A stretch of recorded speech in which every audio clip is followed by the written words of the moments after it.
Breaking character for a second, climate change is real. We all need to band together to do something about it.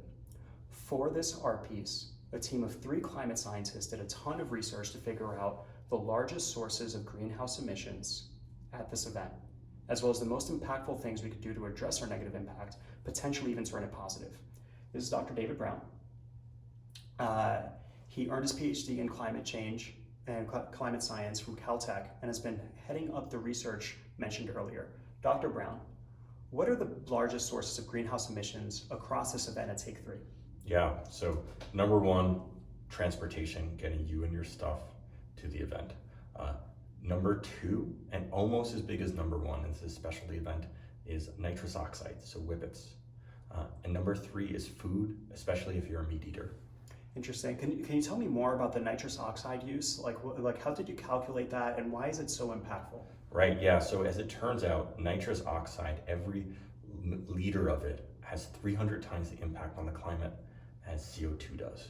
And so a whippet is essentially a tiny canister of compressed greenhouse gas. And so we did that math, we estimated the number of people using whippets, how many whippets they would do, and calculated it out. Thank you. And so assuming that no one changes their behavior whatsoever, how much would it cost to offset the average person's carbon emissions at this event? Right. For the average person's carbon emissions at this event, we think it would cost along the order of $10. Interesting. So for just $10, we offset transportation to and from the event, all their food consumption, whatever art they made, and then the average nitrous and other consumable use across the entire party. Absolutely. Is that correct? So $10. And that's a total of how much for the whole event? I think you were calculating something between $10,000 and $20,000, right? Yeah, something along those lines. $10,000 for 1,000 people. Got it.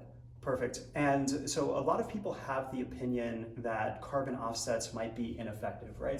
But when you say that for $10,000 we can offset all of this, I think you presume that it would be effective. What research have you done? Right. And how are we making sure that that this money would be spent in an effective manner? People aren't just flushing it down the toilet. For sure. A lot of carbon offsets are not effective. Sometimes they make an impact, but they're not a good way to spend your money. We really went and looked into organizations that had a theory of change that would mean that money would build and build and build and create more impact.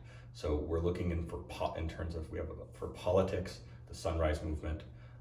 We've got for research and science, R&D, which is solving the hardest problems in technology for climate change, and for helping people around the world adapt and prevent forestation. We have trees, water, and people. And all 3 of these organizations are great ways to donate money to get great leverage. Got it. So something that our viewers can do immediately right now is go to @Protect, Prot3ct, and donate money. Right? They should, and what should they say on that Venmo note so that we can make sure everything gets directed the right way and we can keep them informed? Right, so they should put the name of the charity or the type of charity that they want to donate to, and we'll make sure it goes to that group. Got it. And how would we keep people informed? Is there an email sign up, or should they just put their email address in the... Yeah, so you can go to climatechaos.com with a 0/survey, and you'll be able to do that. Okay, great. And so we'll just keep everybody informed. This is, again, to be very clear, we're doing something that's actually attempting to address climate change at this event, and you have the opportunity to be a part of it. Yep, that's right. Thank you all. Thank you.